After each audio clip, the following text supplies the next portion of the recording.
नमस्कार, देशोन्नतीच्या सुपर 30 मध्ये मी ऐश्वर्या आपलं स्वागत करते। हगवणे कुटुंबाची बाजू कोर्टात मांडणारे वकील विपुल दुशी यांचं व्यक्तिमत्वही असंच वादग्रस्त असून त्यांच्यावर मारहाणी प्रकरणी गुन्हा दाखल झाल्याचं उघड झालंय।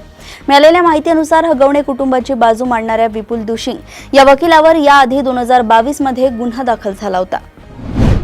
गेल्या काही दिवसांपासून देशात ज्योती मल्होत्रा हे प्रकरण चर्चेत आहे। असे असतानाच आता महाराष्ट्रातील सुनीता जामगडे या महिलेचीही चर्चा होत आहे।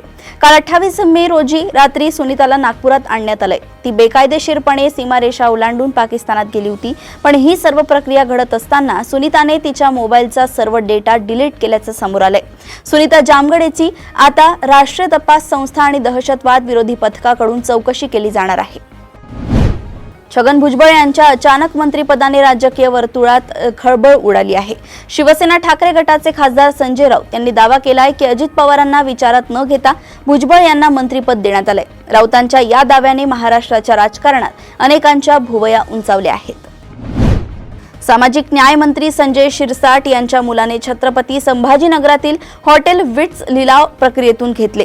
या हॉटेलची किंमत 110 कोटी होती, परंतु ते केवळ 67 कोटी रुपयात विकण्यात आल्याचा आरोप शिवसेना ठाकरे गटाचे नेते संजय राऊत यांनी केला होता।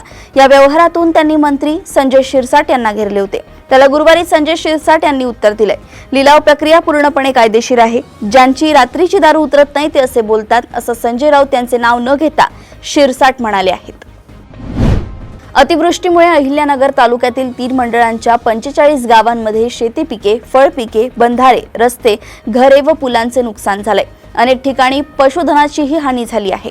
आपत्तीच्या काळात शासन जनतेच्या पाठीशी खंबीरपणे उभे असून नुकसानीच्या मदतीपासून एकही नागरिक वंचित राहणार नाही, अशी ग्वाही राज्याचे जलसंपदा मंत्री तथा जिल्ह्याचे पालकमंत्री राधाकृष्ण विखे पाटील यांनी दिली। नागपूर पोलिसांनी ऑपरेशन थंडर अंतर्गत गुप्त माहितीच्या आधारे एकाच वेळी धडक मोहीम राबवून कारवाई केली। या विशेष मोहिमेत 16 पथकांनी मिळून 17 ठिकाणी छापे टाकले। या कारवाईत तब्बल 43 लाख रुपयांचा हुक्का फ्लेवर, ई सिगरेट, तंबाखू आणि इम्पोर्टेड सिगरेट्स जप्त करण्यात आले आहेत। भाजपचे विधान परिषदेचे आमदार रणजितसिंग मोहिते पाटील यांना भाजप प्रदेशाध्यक्षांकडून पक्षविरोधी कारवाई प्रकरणी कारणे दाखवा नोटीस पाठवण्यात आली होती। पक्षविरोधी काम केल्याप्रकरणी ती नोटीस देण्यात आली होती। त्यावर महसूल मंत्री चंद्रशेखर बावनकुळे यांना पत्रकार परिषदेत प्रश्न विचारण्यात आला। पत्रकार परिषदेत आमदार रणजितसिंग मोहिते पाटील हे देखील उपस्थित होते। कारवाई प्रकरणी प्रश्न विचारताच रणजितसिंग मोहिते पाटलांनी मान खाली घालून बसणे पसंत केले। बीड येथे वडवणी पोलीस स्टेशनच्या हद्दीतील साळिंबा रोडवर संघर्ष लॉज आहे। या लॉजवर वेश्या व्यवसाय सुरू असल्याची माहिती डीवायएसपी पूजा पवार यांना मिळाली होती। त्यांनी आपल्या टीम सोबत लॉजवर छापा मारला, त्यावेळी 2 महिला वेश्या व्यवसाय करताना आढळल्या। पोलिसांनी लॉजचे मालक परमेश्वर सव्वाशे आणि मॅनेजर रामेश्वर सव्वाशे यांना ताब्यात घेतलंय। बदनापूर शहरात वाढती ट्रॅफिक, रस्ते लहान, त्यामुळे शहरात नेहमी छोटे मोठे अपघाताच्या घटना घडलेल्या आहेत। मात्र बदनापूर पोलीस उघड्या डोळ्याने पाहत आहेत, अशी प्रतिक्रिया स्थानिक लोकांकडून देण्यात येते। काल दुपारी भरधाव लोडिंग ट्रकच्या मागील चाकाखाली दुचाकीवरील तरुणी आल्याने जागीच मृत्यू झालाय। 14 वर्ष अर्पिता गणेश गरुड असं तरुणीचं नाव आहे। विशेष म्हणजे हा अपघात अगदी पोलीस स्टेशनच्या समोरासमोर झाल्याने नागरिकांमध्ये रोष निर्माण होत आहे। महाराष्ट्रातील उद्योगधंदे इतर राज्यात जात असल्यावरून राज्यातील महायुती सरकारवर सातत्याने टीका होत असताना मुख्यमंत्री देवेंद्र फडणवीस यांनी एक आनंदाची बातमी दिली। मुख्यमंत्र्यांनी म्हटलंय की देशाने वर्षभरात आकर्षित केलेल्या एकूण गुंतवणुकीपैकी 40% गुंतवणूक एकट्या महाराष्ट्रात झाली। तसेच गेल्या वर्षी महाराष्ट्राने आकर्षित केलेल्या एकूण गुंतवणुकीपेक्षा यंदा राज्यात 32% अधिक गुंतवणूक झाली आहे। शिवसेना ठाकरे गटाचे खासदार संजय राऊत यांनी मनसे अध्यक्ष राज ठाकरे यांना त्यांचं नरकातला स्वर्ग हे पुस्तक पाठवलंय। या संदर्भातील माहिती खासदार संजय राऊत यांनी फेसबुकवर पोस्ट शेअर करत दिली। या फेसबुकवर पोस्टमध्ये संजय राऊत यांनी म्हटलंय की लपवण्यासारखं काहीच नाही। नरकातला स्वर्ग ची प्रत श्री राज ठाकरे यांना पाठवली। हे पुस्तक सगळ्यांसाठीच आहे। अंबरनाथ शहराच्या वेशीपुढे कल्याण तालुक्यातील नाळिंबी गावाच्या हद्दीत डोंगरावर एका व्यक्तीचा शीर नसलेला मृतदेह आढळून आलाय। याची माहिती मिळताच कल्याण ग्रामीण पोलिसांनी घटनास्थळी धाव घेत तपास सुरू केलाय। अंबरनाथच्या 3 झाडीच्या पुढे कल्याण तालुक्याच्या हद्दीत नाळिंबी जवळ रस्त्यावरून काही अंतरावर हा मृतदेह आढळलाय। ही हत्या पहाटेच्या वेळी झाल्याचा अंदाज व्यक्त केला जातोय। साकोली तालुक्यातील विरशी येथील एका अल्पभूधारक शेतकऱ्याने नापिकी आणि कर्जाला कंटाळून शेतातच गळफास लावून आत्महत्या केली. नोगेश शालिकराम मांढरे असं मृत शेतकऱ्याचं नाव आहे. ही घटना 28 मे रोजी सकाळी 7:30 वाजताच्या सुमारास उघडकीस आली. नागपूरमधील धापेवाडा येथील भक्ती फार्म मध्ये केंद्रीय मंत्री नितीन गडकरी यांच्या पत्नी कांचन यांनी 800 ग्रॅम ते 1 किलो पर्यंत वजन भरणारे कांदे उत्पादित केले आहेत. याची माहिती खुद्द नितीन गडकरी यांनी दिली आहे. हे सर्व कांदे सेंद्रिय आहेत. संजय गांधी निराधार व श्रावण बाळ योजनेत चंद्रपूरच्या जिवती तालुक्यात मृत लाभार्थ्यांच्या नावाने 1 एप्रिल 2017 ते 31 मार्च 2024 या कालावधीत आर्थिक गैरव्यवहार झाला. या प्रकरणात अधिकाऱ्यांनी कर्तव्यात कसूर केली अशी याचिका सामाजिक कार्यकर्ते विनोद खोब्रागडे यांनी जिल्हा व सत्र न्यायालयात दाखल केली होती. त्यावरून सत्र न्यायाधीशांनी जिल्हाधिकारी व पोलीस अधीक्षकांसह 13 अधिकाऱ्यांना मंगळवारी नोटीस बजावल्याने प्रशासनात खळबळ उडाली आहे. पंतप्रधान नरेंद्र मोदी आज आणि उद्या 4 राज्यांचा दौरा करणार आहेत. त्यातील एका राज्याचा दौरा रद्द झालाय. खराब हवामानामुळे त्यांचा सिक्कीमचा दौरा रद्द झाला असून सिक्कीमच्या जनतेशी ते व्हिडिओ कॉन्फरन्सिंगद्वारे संबोधित करणार आहेत. तर पश्चिम बंगाल, बिहार आणि उत्तर प्रदेशमध्ये मोदी जाणार असून या ठिकाणी असंख्य प्रकल्पांचं लोकार्पण करणार आहेत. देशाचे लष्कर प्रमुख उपेंद्र द्विवेदी बुधवारी मध्य प्रदेशातील चित्रकूट आश्रमात पोहोचले. त्यावेळी त्यांनी दीक्षा घेण्याची विनंती केली. जगद्गुरूंनी दिलेल्या माहितीनुसार राम मंत्रासह त्यांना दीक्षा देण्यात आली. त्यावेळी जगद्गुरूंनी पाकव्याप्त काश्मीर त्यांच्याकडे दक्षिणा स्वरूप मागितलाय. आता लष्कर प्रमुख हे स्वप्न पूर्ण करतील का याची चर्चा सुरू झाली आहे. शिवपुरीतील रतौर रोड रेल्वे ट्रॅक जवळ एक नवविवाहित महिला चालत्या ट्रेनमधून खाली पडली. ही घटना उघडकीस येताच पतीने चेन ओढून ट्रेन थांबवली आणि सुमारे 1 किलोमीटर मागे गेला आणि त्याला त्याची पत्नी मृतावस्थेत आढळली. तेथून पत्नीला जिल्हा रुग्णालयात घेऊन गेला, जिथे डॉक्टरांनी तिला मृत घोषित केलं. पोलिसांनी गुन्हा दाखल करून तपास सुरू केलाय. हरियाणातील पंचकुला येथे एकाच कुटुंबातील 7 जणांनी विष पिऊन जीवन संपवल्याची खळबळजनक घटना समोर आली.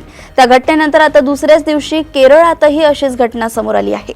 मक्कम शहरातील पती पत्नीसह 2 तरुण मुलांनी गळफास घेत सामूहिक आत्महत्या केल्याची माहिती समोर आली आहे. आर्थिक परिस्थिती बिकट बनल्यामुळे त्यांनी आत्महत्येचा मार्ग निवडल्याचं समोर आलंय. मध्य प्रदेशातील खंडवा जिल्ह्यात एका 45 वर्षीय आदिवासी महिलेवर सामूहिक बलात्कार झाल्याची घटना समोर आली आहे. या प्रकरणात पोलिसांनी 2 आरोपींना अटक केली आहे. एका आरोपीने पोलिसांना सांगितलंय की अत्याचारानंतर त्याने महिलेच्या गुप्तांगात हात घातला. त्यानंतर तिचे आतडे बाहेर आले आणि जास्त रक्तस्राव झाल्यामुळे तिचा मृत्यू झालाय. डोनाल्ड ट्रम्प यांनी जगभरातील देशांवर किमान 10% चीनसारख्या देशांवर तर थेट 200% अधिक टॅरिफ दर लागू केल्यामुळे त्यावरून बरीच चर्चा झाली.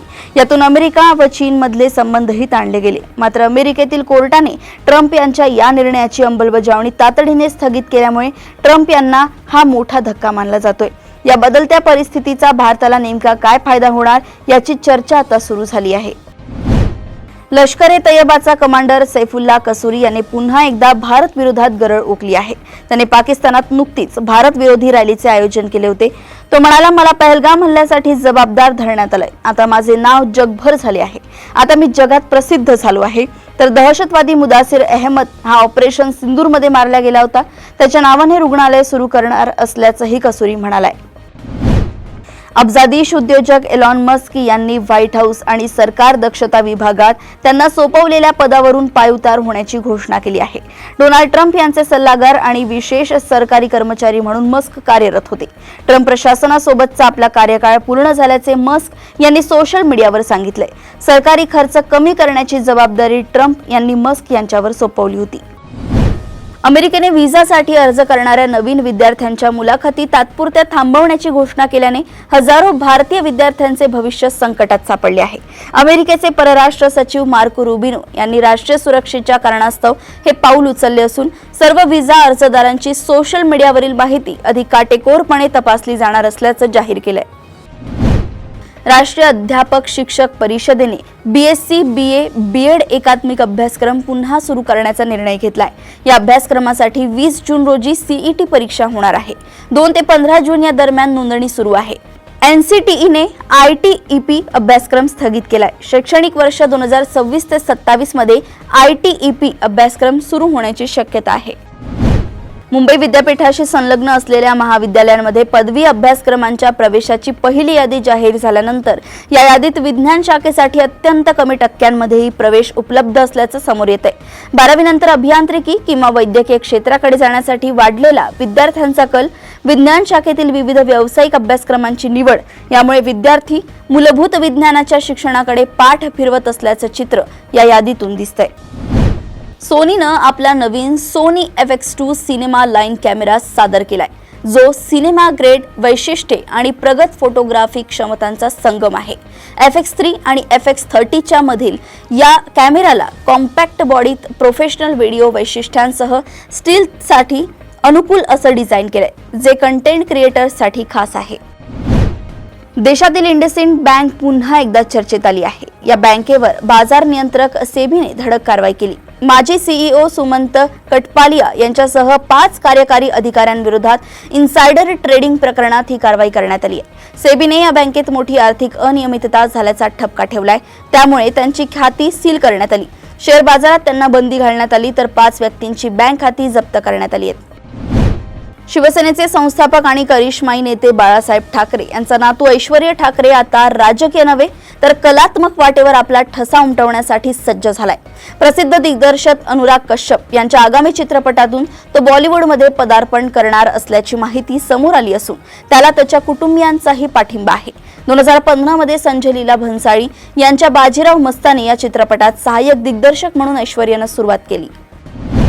IPLने जाहीर केलेल्या सुधारित वेळापत्रकानुसार प्लेऑफ मधील क्वालिफायर 1 आणि एलिमिनेटर सामना 29 आणि 30 मे रोजी मुल्लनपूर येथील महाराजा यादविंद्र सिंग आंतरराष्ट्रीय क्रिकेट स्टेडियम मध्ये खेळला जाईल, तर क्वालिफायर 2 आणि अंतिम सामना अहमदाबादच्या नरेंद्र मोदी स्टेडियम मध्ये खेळवला जाईल। नियमानुसार क्वालिफायर 1 खेळणाऱ्या संघांना अंतिम फेरीत जाण्यासाठी 2 संधी मिळतात। एक तर हा सामना जिंकणारा संघ थेट अंतिम सामन्यात प्रवेश करतो, तर पराभूत संघ क्वालिफायर 2 मध्ये खेळतो। यंदाच्या हंगामात हे दोन्ही सामने अहमदाबादच्या नरेंद्र मोदी स्टेडियमवर होणार असल्यानं आजच्या सामन्याचा निकाल काहीही लागला, कोणताही संघ जिंकला तरी दोघांना पुढील सामना खेळण्यासाठी अहमदाबादला जावंच लागणार आहे। अशाच सुपर 30 बातम्या जाणून घेण्यासाठी बघत रहा देशोन्नती। नमस्कार।